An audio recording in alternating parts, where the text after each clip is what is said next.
नमस्कार साथियों।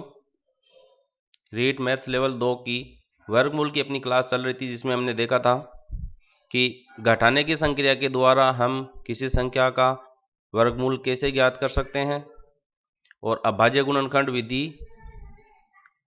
अपनी चल रही थी। तो घटाने की संक्रिया में तो आपको याद है 1, 3, 5, 7, 9, 11, 13, 15, 17, 19, 21 आदि अभाज्य संख्या जो लगातार मतलब कि 1 से शुरू करते हैं और उनको लगातार घटाते रहते हैं जो भी संख्या है, और अंत में अगर शेषफल 0 प्राप्त हो जाता है तो हम कहते हैं कि वह संख्या पूर्ण वर्ग संख्या है। और अगर कोई संख्या प्राप्त हो जाती है 1, 2, 3 कुछ भी शेषफल प्राप्त हो जाता है तो हम कहेंगे कि वह पूर्ण वर्ग संख्या नहीं है। फिर अभाज्य गुणनखंड विधि में अपन चर्चा कर रहे थे, सबसे छोटी संख्या का भाग देते जाते हैं और प्राप्त गुणनखंड में हम एक एक जोड़ा बनाकर उसमें से एक एक संख्या को आपस में गुणा करते हैं, और प्राप्त गुणनफल जो है उस संख्या का वर्गमूल होता है। देखिए, अभाज्य गुणनखंड विधि में प्राप्त गुणनखंडों के युग्म यानी कि जोड़े बनाए जाते हैं। दोबारा मैं डिस्कस कर लेता हूं थोड़े और इसकी थ्योरी के साथ, इसके अन्य जो रोचक सवाल है उनके ऊपर। जैसे 16 का अपन ने अभाज्य गुणनखंड ज्ञात किया, 2 का भाग दिया 8 बार गया, 2 का भाग गया 4 बार गया, 2 का भाग गया 2 बार गया, और 2 का भाग फिर इसमें 2 में 1 बार गया। ओके, तो ये जो अपने को संख्या है यहाँ पर प्राप्त हो रही है, ये गुणनखंड है, ये अभाज्य गुणनखंड है। तो इनको अपन ने लिख दिया। अब हमें क्या वर्गमूल ज्ञात करना है, इसलिए मैंने वर्गमूल लगा दिया 16 के ऊपर। 2 गुणा 2 गुणा 2, अब ये 16 के गुणनखंड है, अभाज्य गुणनखंड है। हमें वर्गमूल ज्ञात करना है, तो या तो आप इन पर इस तरीके से घात 1/2 लगाकर इसको दिखाओ कि ये वर्गमूल ज्ञात करना है, या फिर आप इस पर चिन्ह भी लगा सकते हैं अगर 1/2 नहीं लगाते हैं तो। दोनों बात सही है, इसलिए ये ज्यादा बड़ा हो जाता है तो अपन घात 1/2 लगा देते हैं। फिर देखो, हमें एक एक जोड़ा बनाते हैं संख्याओं का, याद रहे एक एक संख्याओं का युग्म बनाते हैं। और अगर सभी संख्याओं का युग्म प्राप्त हो जाता है तो सबसे पहले तो देखते हैं, अपन कहेंगे कि ये एक पूर्ण वर्ग संख्या है। अब जो युग्म बना है उसमें से अपन एक एक संख्या लिख लेते हैं। कितनी? एक एक संख्या लिख लेते हैं। जैसे एक जोड़ा है तो किस किस संख्या का जोड़ा है? 2 का, तो 2 लिख दिया। किस संख्या का जोड़ा है? 2 का, तो 2 लिख दिया। ये मैंने इसको 2 की घात 2 के रूप में यहाँ नीचे लिख के बताया कि इसको अपन इस तरीके से भी लिख सकते हैं। तो 2 की घात, अब इसमें से एक एक जोड़े में से जो जिस संख्या का जोड़ा है उस संख्या में एक एक संख्या अपन यहाँ लिख लेते हैं और आपस में गुणा करते हैं। 2 दूनी 4, तो अपने को जो संख्या प्राप्त होगी वो उस संख्या जिसका अपन ने अभाज्य गुणनखंड किया है उसका वर्गमूल होगा। तो 16 का वर्गमूल क्या हो गया? 4 हो गया है। आगे देखिए, एक विशेष बात है, प्राप्त गुणनखंडों में कोई भी संख्या अकेली नहीं रहनी चाहिए। अर्थात प्राप्त गुणनखंडों में प्रत्येक संख्या युग्म के रूप में रहनी चाहिए। अब अकेली नहीं रहनी चाहिए, इसका क्या मतलब है? जैसे देखिए, हमने यहाँ पर 28 का क्या है वर्गमूल ज्ञात करने की कोशिश की। ये अपने पास 28 है, 2 का भाग दिया 14 बार गया, 2 का भाग दिया 7 बार गया, फिर 7 का भाग देंगे 7 में तो 1 बार गया। ओके, अब इस 28 का जो अभाज्य गुणनखंड है वो किसका गुणनखंड प्राप्त हुआ? 2 गुणा 2 गुणा 7, आपस में गुणा करो यही मिलेगा। फिर अपन क्या करते हैं? जोड़ा बनाते हैं, तो इसका जोड़ा बनाया। लेकिन यहाँ पर देखिए 7 का जोड़ा नहीं बन रहा है, यहाँ पर संख्या 7 का जोड़ा नहीं बन रहा है, युग्म में नहीं बन रहा है, पेयर नहीं बन रहा है। इसलिए हम देखते ही कहेंगे जब पेयर नहीं बनता है, युग्म नहीं बनता है, इसका मतलब ये जो संख्या है पूर्ण वर्ग संख्या नहीं है। सीधी सी बात ये है, पूर्ण वर्ग संख्या नहीं है। तो अब देखो, आगे की मैं बात आपको बता दूं जो करने वाला हूं मैं। अभाज्य गुणनखंड विधि से अपूर्ण वर्ग संख्या को किसी संख्या से गुणा या भाग देकर पूर्ण वर्ग संख्या में बदला जाता है।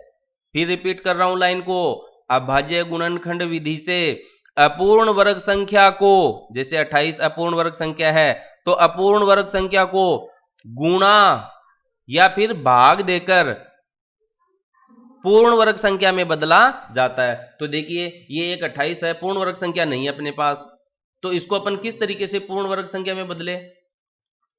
देखिए, हमें 28 का गुणनखंड कर रखा है, अभाज्य गुणनखंड कर रखा है, 2 गुणा 2 गुणा 7 प्राप्त हुआ है, तो इसका एक जोड़ा तो अपने को 2 की घात 2 प्राप्त हो गया, लेकिन 7 का जोड़ा नहीं बन रहा है। तो यदि प्रश्न में कहा जाता है कि किस संख्या से गुणा किया जाए कि पूर्ण वर्ग संख्या बन जाए, तो देखो हमें युग्म बनाने पड़ेंगे। तो 7 का युग्म नहीं है, तो 7 का युग्म बनाने के लिए इसको 7 से गुणा करना पड़ेगा अपने को। तो ऐसा करने से क्या होगा, 7 का युग्म बन गया है। इसका तात्पर्य क्या हुआ, यदि हम 28 को 7 से गुणा कर दे तो यह एक पूर्ण वर्ग संख्या में बदल जाएगा। ये 196, तो 196 जो संख्या है वो किसका वर्गमूल है, अगर आपको याद है तो 14 का वर्गमूल होगा। 14 को 14 से गुणा करो, 4, या तो डायरेक्ट करो या एक एक कर लो, जैसे भी करो आप, मैं बता देता हूं, ये तो इसका प्राप्त होता है।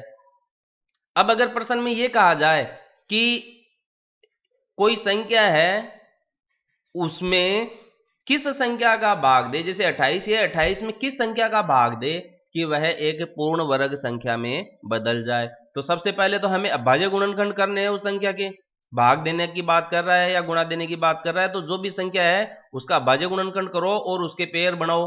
तो पेयर बनाने पे देखो, अब मैं दूसरी बात कर रहा हूं यहां पर, ये तो गुणा करने वाली बात हो गई है, ये तो क्या है, गुणा करने वाली बात हो गई है। अब अपन भाग की बात कर रहे हैं, ठीक है, भाग की बात कर रहे हैं, किस संख्या का भाग दे। तो 28 का जो अभाज्य गुणनखंड है वो हमें क्या मिला है, 2 गुना 2 गुना 7।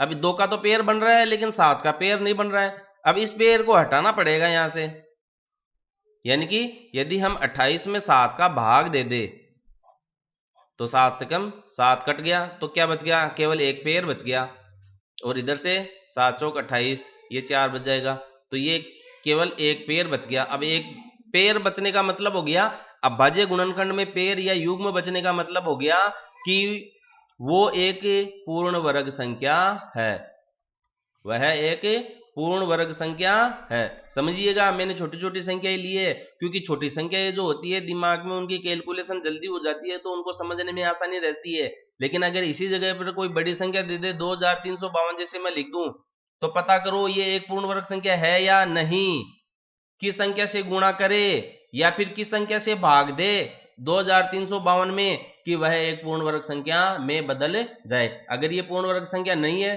तो पता करो कि किस संख्या से गुणा करे या किस संख्या से भाग दे कि वह एक पूर्ण वर्ग संख्या में बदल जाए। तो मैं प्रैक्टिस के लिए आपको यहीं पर एक सवाल दे देता हूं, इस पर आपको अभ्यास करना है। तो ये चीज समझ में आ गई। अगर जोड़ा नहीं है तो गुणा करेंगे तो पूर्ण वर्ग में बदलेगा, भाग देंगे तो जिस संख्या का जोड़ा नहीं है उस संख्या से गुणा या भाग करने पर वह संख्या पूर्ण वर्ग संख्या बदल जाती है। कुल मिला के सीधी सी बात यह है, अगर कोई संख्या का पेयर नहीं बन रहा है तो उस संख्या को उस संख्या से जिसका पेयर नहीं बन रहा है से गुणा या भाग करने पर उस संख्या को पूर्ण वर्ग संख्या में बदला जा सकता है। अब एक छोटी सी बात अपन डिस्कस करते हैं। पता करो छोटी सी संख्या के लिए, क्या 90 एक पूर्ण वर्ग संख्या है, तो 90 का आप क्या करोगे, अब भाज्य गुणनखंड करोगे, सबसे छोटी संख्या का भाग देंगे, इका एक अंक 0 2 4 6 8 होने पर 2 का भाग चला जाएगा, एक बच गया, 10 हो जाएगा 45। फिर 2 का भाग जाएगा क्या, इसमें नहीं जाएगा क्योंकि इका एक अंक 0 2 4 6 नहीं है।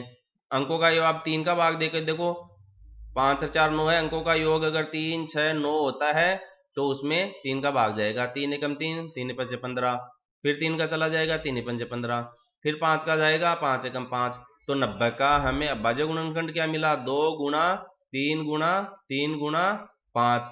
तो ये देखो एक पेयर मिल रहा है, लेकिन एक तो 2 का पेयर नहीं बन रहा है, एक 5 का पेयर नहीं बन रहा है, तो सीधी सी बात है 90 एक पूर्ण वर्ग संख्या नहीं है या वर्ग संख्या नहीं है।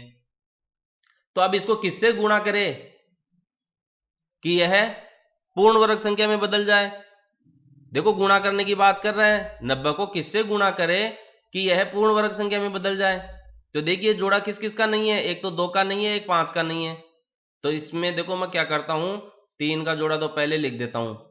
अब एक तो देखो 2 का जोड़ा नहीं बन रहा है, फिर गुणा 5 और एक 5 का जोड़ा नहीं बन रहा है, तो एक तो इसका 2 का जोड़ा पूरा करने के लिए 2 से गुणा करना पड़ेगा, 5 का जोड़ा पूरा करने के लिए 5 से गुणा करना पड़ेगा, यानी कि 2 और 5 से गुणा करना पड़ रहा है। तो 2 गुणा 5 का मतलब 10 से गुणा करना पड़ रहा है। तो 90 को यदि हम 10 से गुणा करें तो वह एक पूर्ण वर्ग संख्या में बदल जाएगी।